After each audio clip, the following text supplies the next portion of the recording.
All right. So now we're going to move on to Henry VIII. Now, the thing is, Henry VIII was the King of England.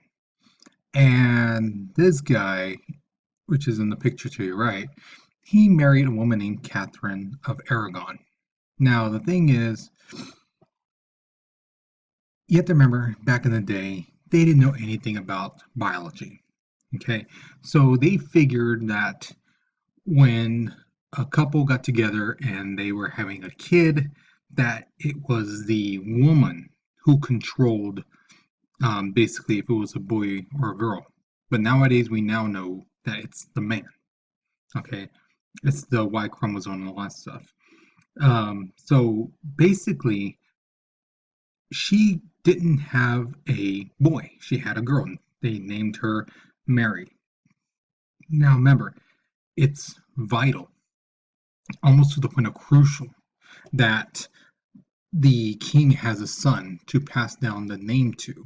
That the son takes over for them. Okay, because if the daughter does, then chances are she's gonna have to marry a king, and then they're gonna have kids, and it's not gonna be from his bloodline. It's gonna be mainly from another family bloodline and things like that. They want to keep it within um, their own family and not bring out somebody else, you know, um, kingship in a sense, you want to say. So here's the thing: Catherine had a daughter, and he wanted a son.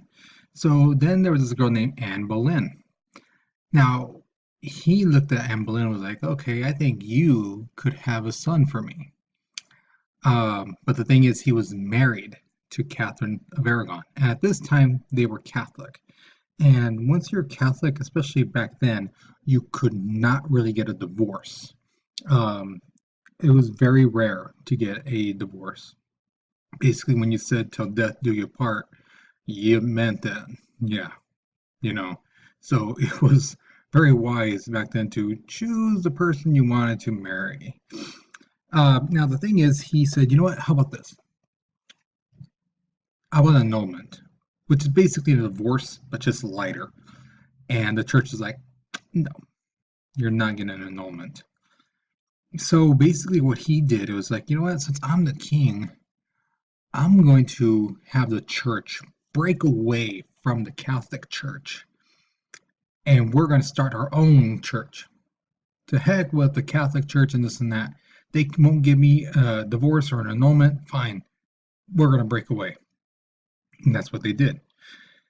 And it just so happened they needed a leader for this new church. And guess who it was going to be? Take a wild guess. If you said anybody else but the King of England, I question your thought process a little bit. All right, but yes, the King of England basically was going to be the supreme head of the Church of England. Now, think of it like this: it's like if you're in a club and all of a sudden you don't like the rules, so you make your own club, right, to rival that other club, and you're like, you know what, hey, we need a leader. Who better than me? And that's basically what it was. Okay. Now, Thomas More, this guy was a very devout Catholic, but he also had a voice amongst the people of England and stuff like that. Now, what happened was he said, you know what the king is doing? This is dumb. This is wrong. He can't just up and say, oh, we're going to make our own church and everyone has to follow it and things like that. Um, he Thomas basically supported the Catholic Church, their reasoning for not giving a divorce or annulment. And what ended up happening is King Henry VIII was like, you don't like how things are going? Uh, no, I'm not going to send you out. I'm not going to banish you from this land or anything like that. No, no, no. You're going to lose your head, buddy. And that's what they did. They cut off his head. So that was the end of Thomas More. Now, here's the thing: Henry VIII um, was basically trying to get a son, and he finally did. He finally got his son after his third wife.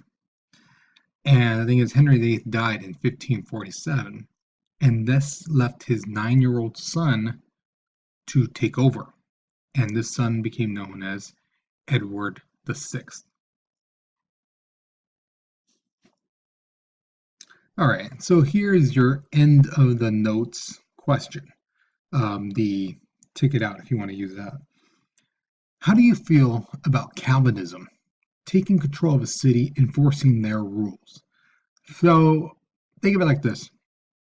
If How would you feel if Fresno was taken over by the Calvinists and they implemented their rules? Remember the no dancing, no obscene music, um, no playing cards, no swearing, things like that.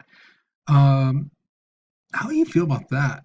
That some religious group says no, no, no, you can't do that because that's obscene, that's wrong, it's bad in the eyes of God, things like that.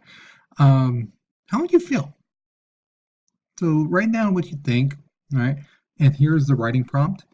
It goes starts off with I believe that it is right or wrong for Calvinism enforcers to enforce the rules in government because so you think it was right or wrong that they did that. If it happened here, I would and tell me what would you do? I'm actually kind of interested. Now remember, usually there would be just like one person who would say, no, you can't do that, this and that. And if people disobeyed, they did something, then they would basically come in groups, all right, to enforce it. They would say, ah, there's the guy who, was singing that, or being drunk and this and that, so what would you do? All right. So take a couple minutes, think about it, write it down. All right. Now remember, this is the end of the lesson. Make sure your name is either on the packet or the notes. Again, make sure you actually put down warm up, notes, question, as you see right here, and then your response answer. And then when you get to class, turn it into the black basket. Okay, do not hand it to me. Again, I say this again, do not hand it to me. Do not put it on my desk. All right, it will get lost. It might get tossed out. Okay, so just put it in the basket. Okay. Um, so like I said, that's the end of this video. That's the end of this lesson. So hopefully you learned something about Calvinism, Henry VIII, things like that. Okay. So hope you learned something and hope you have a great day. All right. Take care and have fun.